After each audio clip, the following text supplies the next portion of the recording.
Bonjour, mon nom est Agnès Boukéram et j'interviewe certains coachs qui sont experts dans leur domaine. Allez-y, regardez les interviews maintenant, puis continuez pour comprendre que malgré le fait qu'il existe différentes techniques de coaching, telles que coach guérisseur, messager, scan thérapeutique, fleur de bac et autres, le plus important reste vos paradigmes et l'image interne que vous avez de vous-même. Cette image interne et ces paradigmes façonnent les résultats que vous obtenez dans la vie, que ce soit dans votre santé, votre bien-être, l'amour, vos relations, votre vocation, l'argent, etc. Je tiens à vous en dire un peu plus sur moi, afin que vous sachiez que je suis une personne réelle. En faisant une recherche sur Google, vous me trouverez. Je suis consultante et animatrice indépendante agréée par l'Institut Proctor Gallagher depuis 2008 et 2019. Je peux vous emmener du bord des possibilités au chemin des probabilités infinies. Vous méritez l'abondance dans tous les domaines de votre vie et je vous aiderai à l'attirer. Je vous aiderai à compter sur votre intuition et votre pouvoir illimité et surtout à y croire. Je sais déjà que vous avez connu des éclairs de connaissances intuitives et de grandes réflexions qui vous ont fait vous demander jusqu'à où vous pouviez aller ici. Je suis ici pour vous aider à raviver cette connaissance innée et cette confiance en soi déjà instillée au plus profond de votre âme. Je vous aiderai à aller de l'avant lorsque vos paradigmes ou votre image de soi préféreront vous abandonner et faire marche arrière. C'est ce qu'on appelle traverser la barrière de terreur. Mon histoire est assez simple. Pour faire court, j'ai été rapatriée en France avec ma famille et il ne me restait plus que 200 € en poche. J'ai malgré cela réussi dans tous les domaines de la vie. J'ai étudié avec Bob Proctor, Sandy Gallagher et certains des plus grands esprits, l'esprit conscient et inconscient, pour comprendre les paradigmes et le potentiel humain.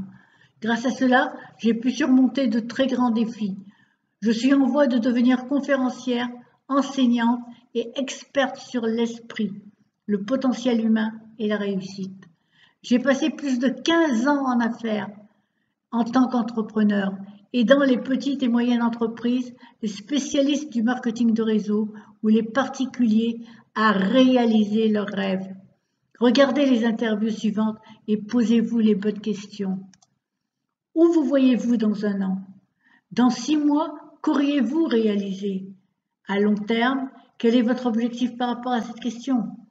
Si vous avez besoin d'aide, réservez un appel stratégique sur le lien qui s'affiche sur votre écran. Sans plus tarder,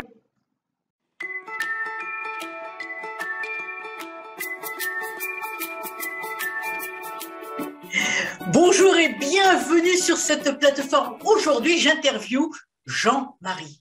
Et Jean-Marie est une personne exceptionnelle. Il se révèle à nous autant dans sa vulnérabilité que rayonnant et présent.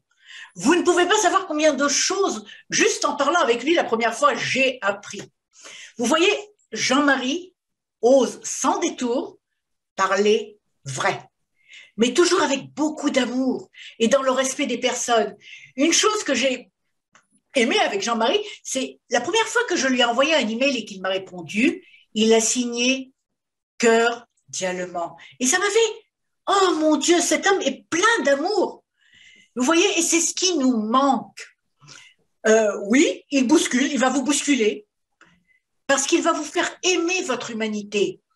Avec simplicité et beaucoup d'humour, Jean-Marie nous inspire des solutions inédites pour mieux vivre au quotidien, pour se libérer de nos croyances limitantes et pour guérir nos blessures. Vous voyez, Jean-Marie vous invite à oser vous redresser. Vous voyez, redressez vos épaules et à révéler tout votre potentiel sans plus avoir peur de votre puissance. Il est auteur du livre La puissance de l'être, publié aux éditions Trait Daniel, que je vous conseille de lire.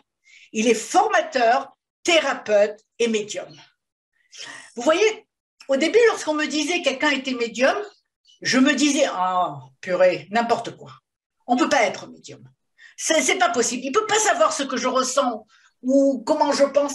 Et puis j'ai découvert que lorsque vous développez votre intuition à un certain niveau, vous pouvez capter les vibrations et c'est ce que Jean-Marie fait.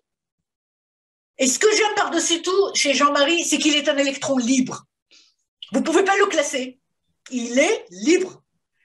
Alors, Jean-Marie, est-ce que j'ai oublié quelque chose? Tu veux rajouter quelque chose? Non, c'est bien.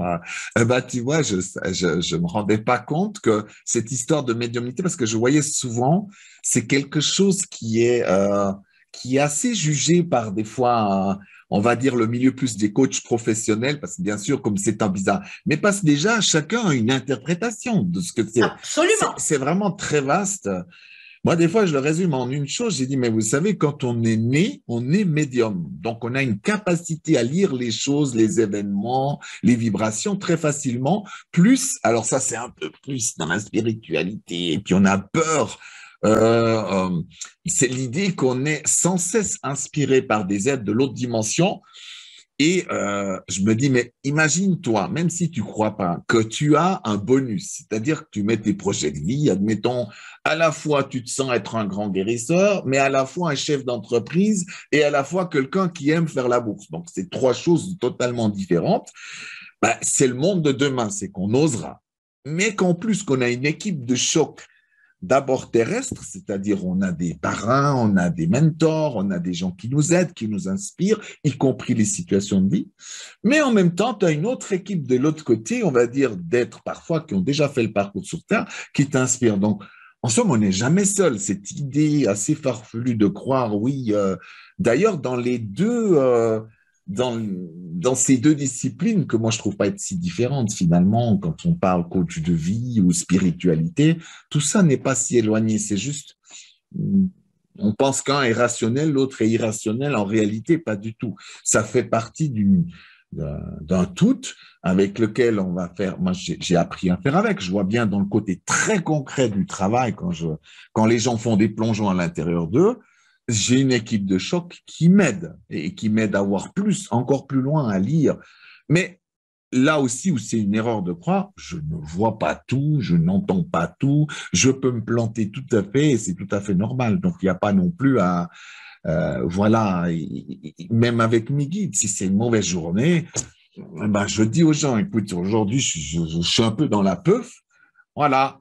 Donc, je vais pas trop lire parce que c'est pas le bon moment, parce que j'aimerais pas non plus faire des erreurs et tout ça. Donc, voilà.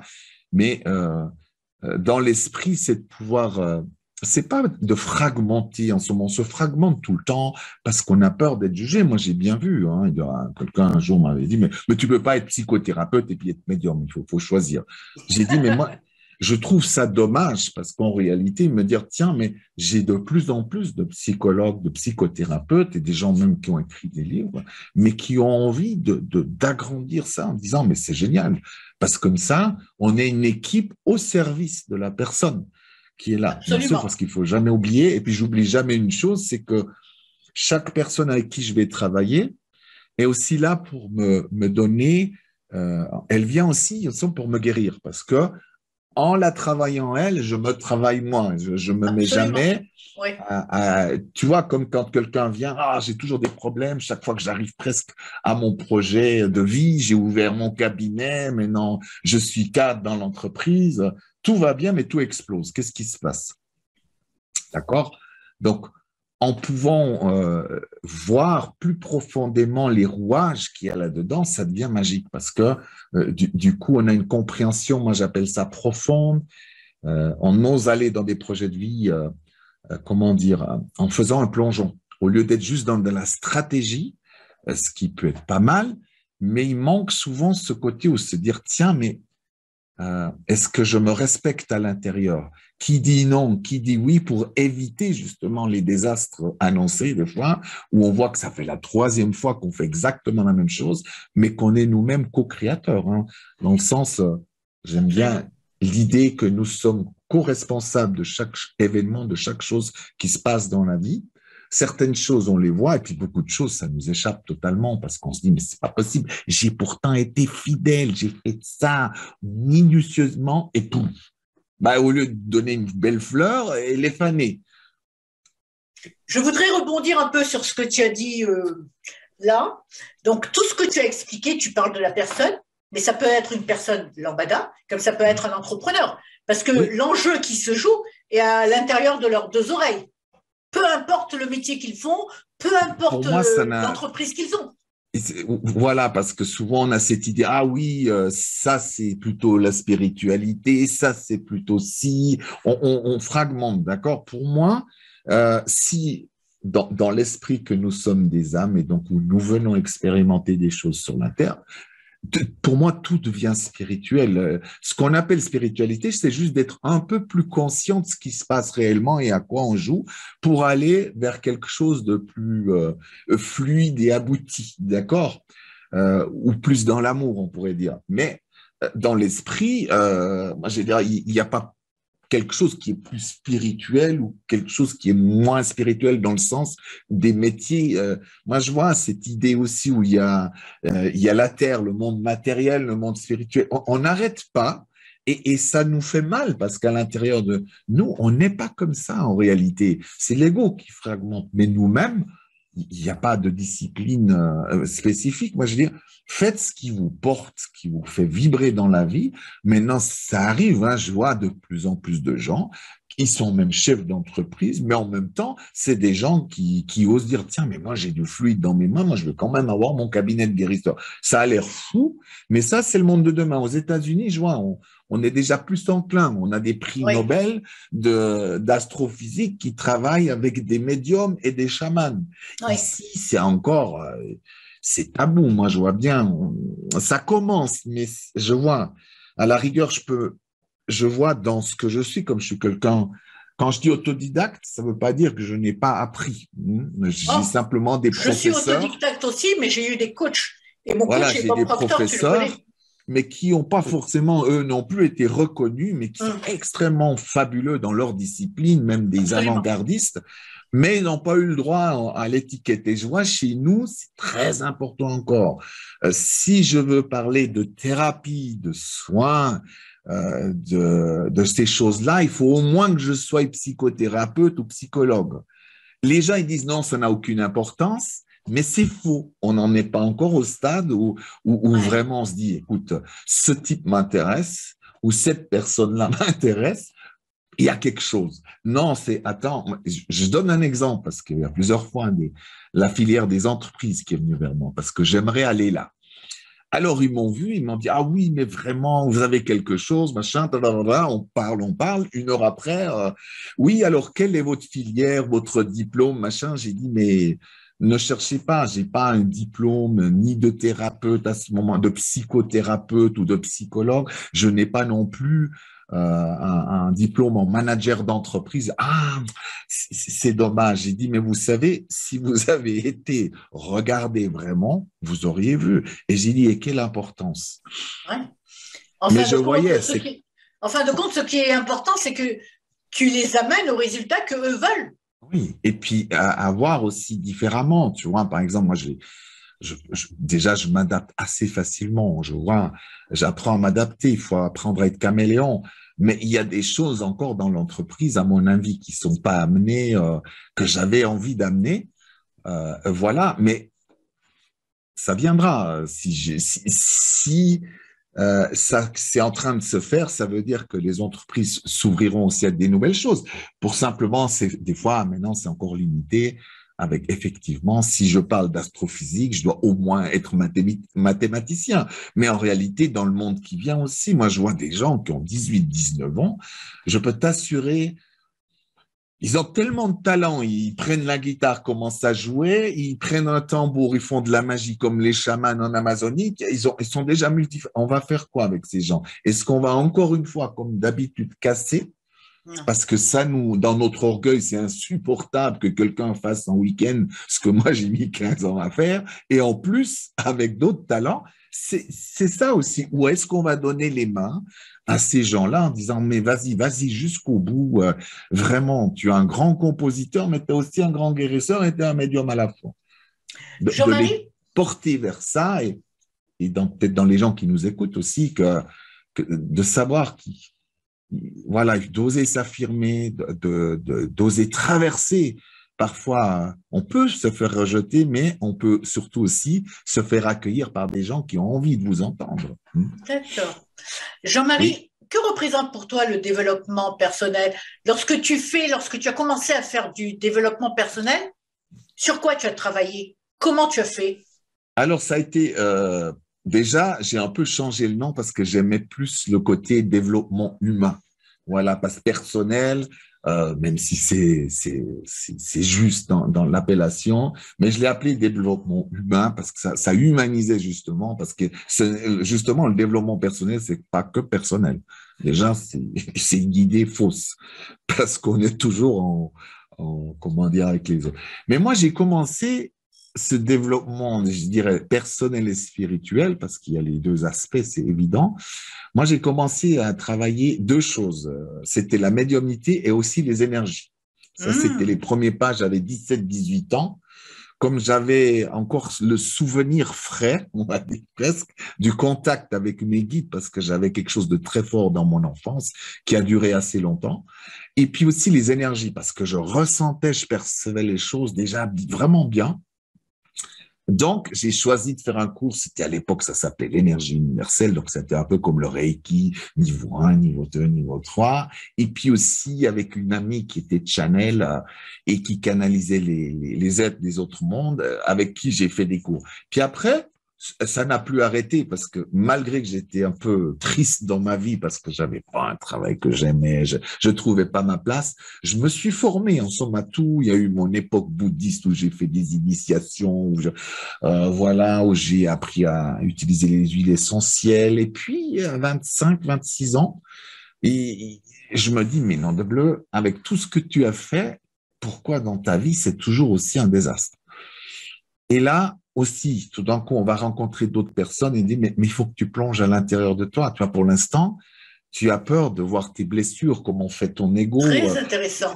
tes émotions, par exemple, tu t'en occupes pas. Et c'est vrai qu'à l'époque, pour moi, je travaillais un peu sur les centres d'énergie qu'on appelle les chakras, et pour moi, tout était bon. Mais c'est une partie énergétique. Il me manquait l'aspect du corps, il me manquait l'aspect des émotions, le concret de mes blessures. Voilà, à l'intérieur de moi, il existe bel et bien des facettes qui me sabotaient tous les jours et je m'en rendais pas compte. Tu vois qu'un enfant intérieur, à l'intérieur de moi était en furie. Il n'avait pas envie de cette incarnation, je voyais. Et tant que je prenais pas soin de cette partie-là de moi, ou que je le travaillais d'une manière concrète, hein, le plongeon concret, eh ben, je voyais les énergies étaient tellement fortes dans le mauvais sens. Je dis souvent, j'achetais un ordinateur, je travaillais 2 jours dessus, j'arrivais à le griller. Donc, pour finir, j'ai pensé, mais tu es maudit, Jean-Marie. Non, je pouvais le créer, cet événement-là. Alors, quelqu'un un jour m'a dit, mais la bonne nouvelle, si tu arrives à faire griller un ordinateur, c'est que tu es puissant. Alors, imagine-toi cette énergie utilisée dans l'autre sens pour créer. Magique. C'est magique. Et ça m'a redonné courage, parce qu'à un moment donné, tu crois vraiment que tu es maudit. Tu dis, mais c'est pas possible. Tu as un peu, souvenez de Pierre Richard, la chèvre. Tu vois, tu passes à un endroit, le toit s'écroule, c'est toi qui passes. Tu dis, mais c'est pas possible, un truc pareil. Qu'est-ce que j'amène comme moi, comme monstre, tu vois? J'ai fini par croire, voilà, que j'étais un monstre. Dis-moi, aujourd'hui, on parle beaucoup de la croissance holistique. Ça veut dire la croissance dans tous les domaines de la vie, surtout en tant qu'entrepreneur. Au début, lorsque j'ai commencé à entreprendre, je vais te dire que j'étais tellement focalisée sur mon entreprise que j'ai perdu ma santé. Oui. Et aujourd'hui, on remet l'équilibre dans tous les domaines de notre vie. Moi, je pense que c'est toi, vraiment essentiel. Hein. Voilà. Pour toi, comment doit-on travailler pour avoir cet équilibre dans tous les domaines de notre vie? Mais parce que déjà, il faut comprendre qu'on est des êtres multiples, d'accord? On est des êtres aux multiples facettes, hein. On parle souvent, ah oui, j'ai un enfant intérieur, j'ai un guérisseur, mais parce qu'intuitivement, on sait que c'est un peu comme des véhicules, des vaisseaux qui vont permettre de nous épanouir, d'accord? À l'intérieur de moi, même si je suis dans ma mission de vie, d'accord? On va dire en tant qu'enseignant, en tant qu'auteur, en tant que thérapeute, ok? Je peux tout à fait devenir malade parce que je suis tellement juste dans ça que j'en oublie ma vie de couple, j'en oublie ma santé corporelle, bref. Donc, on est obligé, on va dire, parce que c'est notre nature profonde, on est des êtres multiples, multidimensionnels et aux multiples facettes. Et toutes les facettes ont besoin d'évoluer, de grandir, d'expérimenter la vie. Si par exemple, et ça arrive, parce que souvent on se dit, mais tiens, comment ça se fait que ce grand auteur guérisseur est mort du cancer à 55 ans comme ça? Je dis, c'est incroyable. Pourtant, il avait l'air heureux, il était dans ça, tout parfait. Ben non, c'est qu'une partie de lui fait qu'il n'a plus envie de rester ici sur Terre. Admettons qu'il est malheureux en couple. Inconsciemment, c'est peut-être Voilà. inconscient.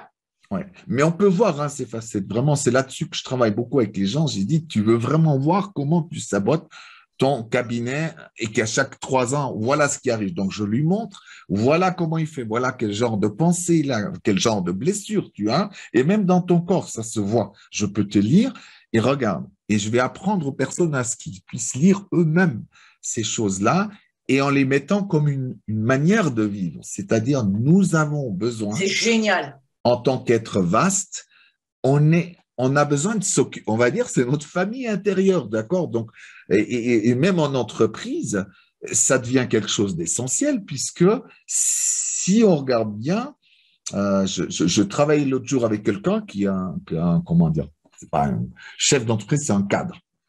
J'ai dit, mais tu vois, par exemple, tu as ces gens-là et tu peux bien noter que dans ton service, tu as à peu près 80% de gens qui ne font pas ce qu'ils aiment. Et tu peux pas changer ça tout de suite. Donc, comment tu peux faire? Eh ben, je vais te montrer parce que chacun de ces personnes a des centres d'intérêt, à quelque chose qui le fait vibrer. Donc, si tu l'amènes à aller là-dedans, tu pourras équilibrer. C'est-à-dire que même si je fais un travail que j'aime pas, mais on me respecte. On dit, ah, tu aimes bien l'astronomie, parle-moi un peu des étoiles et des dernières nouveautés là-dedans. Hop, j'ai mon 5-10 minutes tous les 2 jours avec mon patron à ce niveau-là.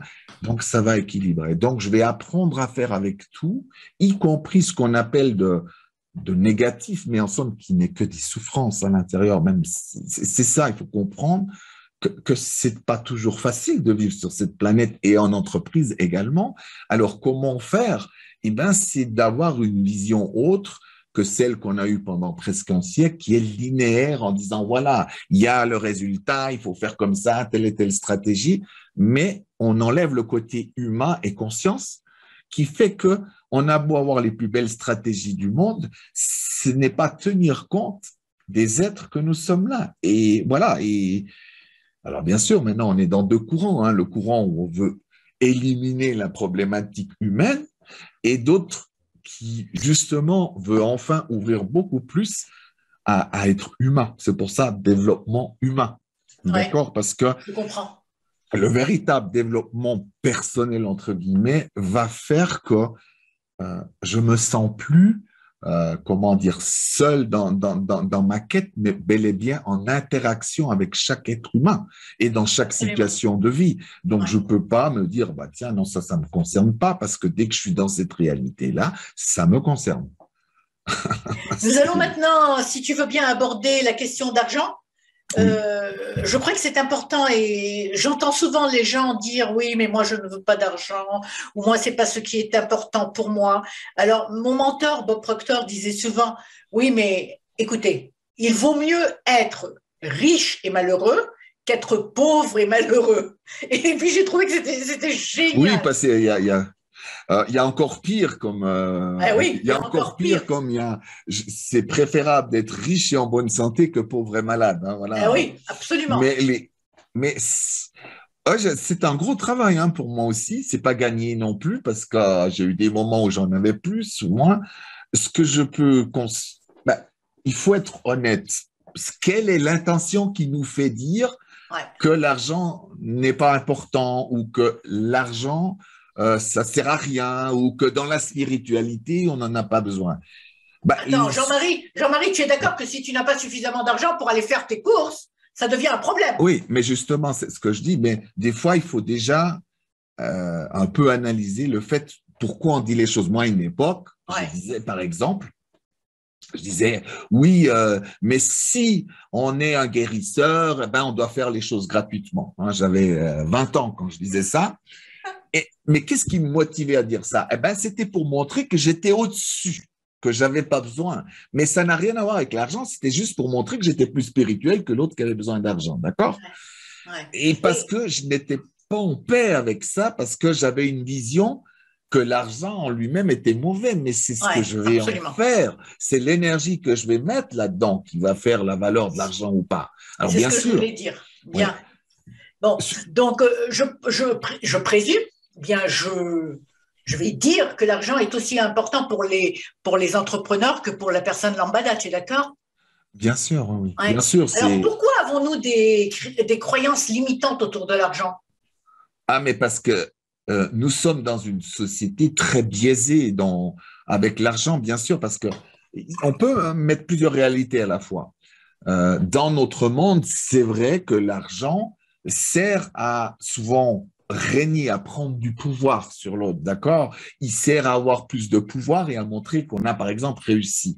C'est pour ça que cet argent doit retrouver sa juste valeur, c'est-à-dire c'est juste un outil qui va permettre de faire des choses et d'autres, y compris d'ailleurs acheter une belle maison. Moi, je suis pas contre du tout, tu vois, il n'y a pas de...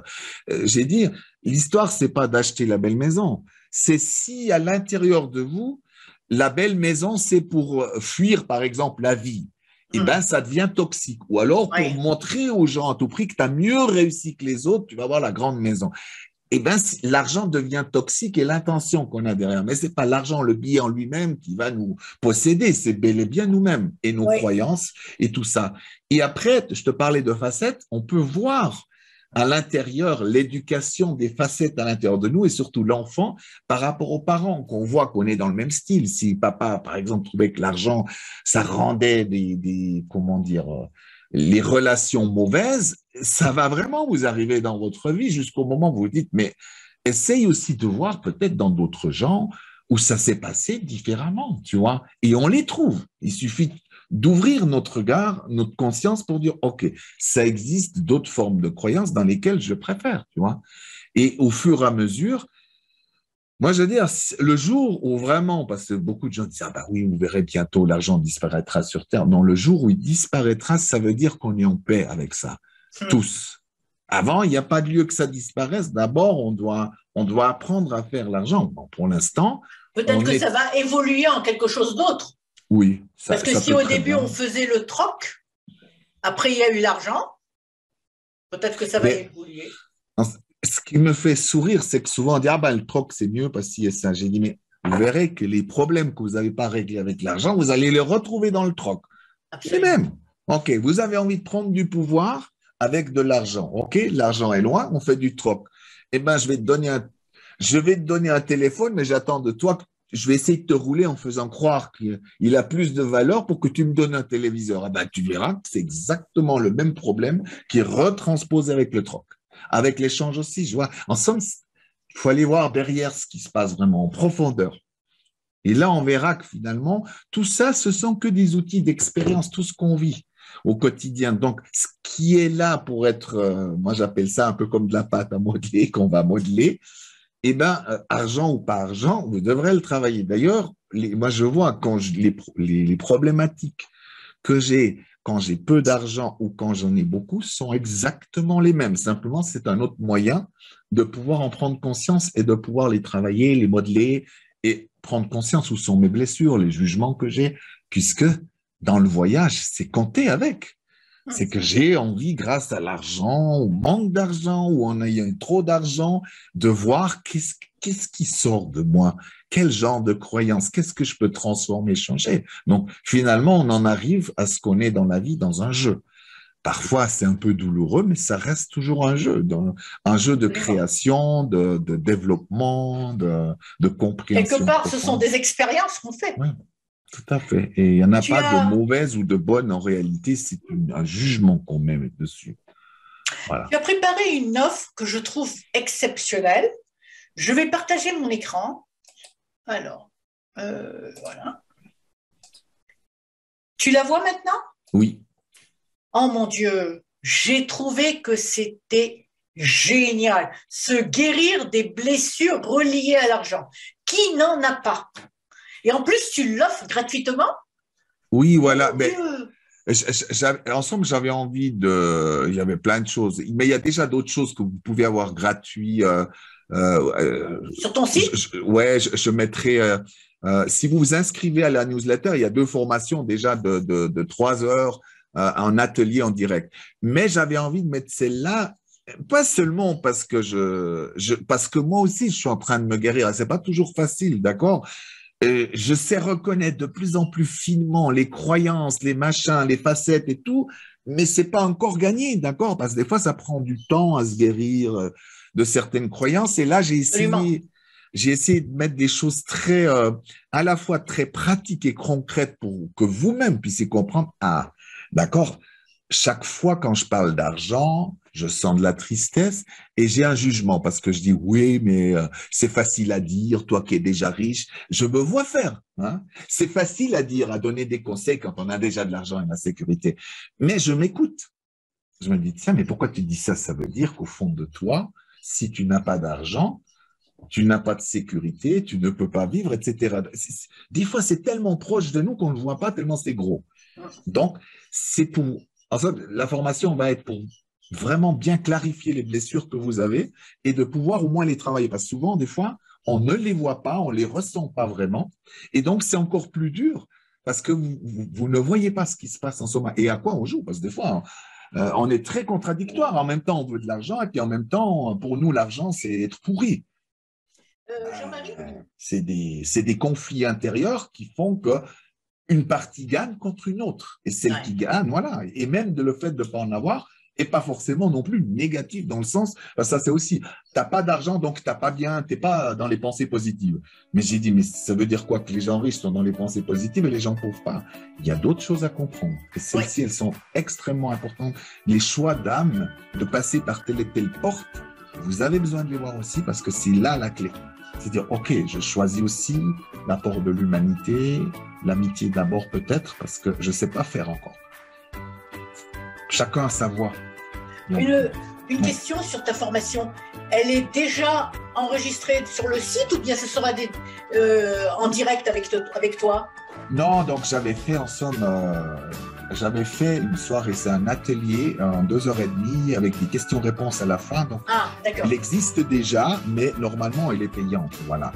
Donc, j'avais envie de l'offrir, mais c'est bien parce que ça a été tourné en direct. Les questions qui sont posées là, de toute façon, c'est des questions que beaucoup de gens se posent. On n'est pas si différents. Je m'inscris. Vous avez entendu Jean-Marie Muller? Extraordinaire. Il est près de votre cœur. Il va vous aider avec une chose très importante, l'argent. Si j'étais vous, je cliquerais sur son offre et je m'inscrirais maintenant.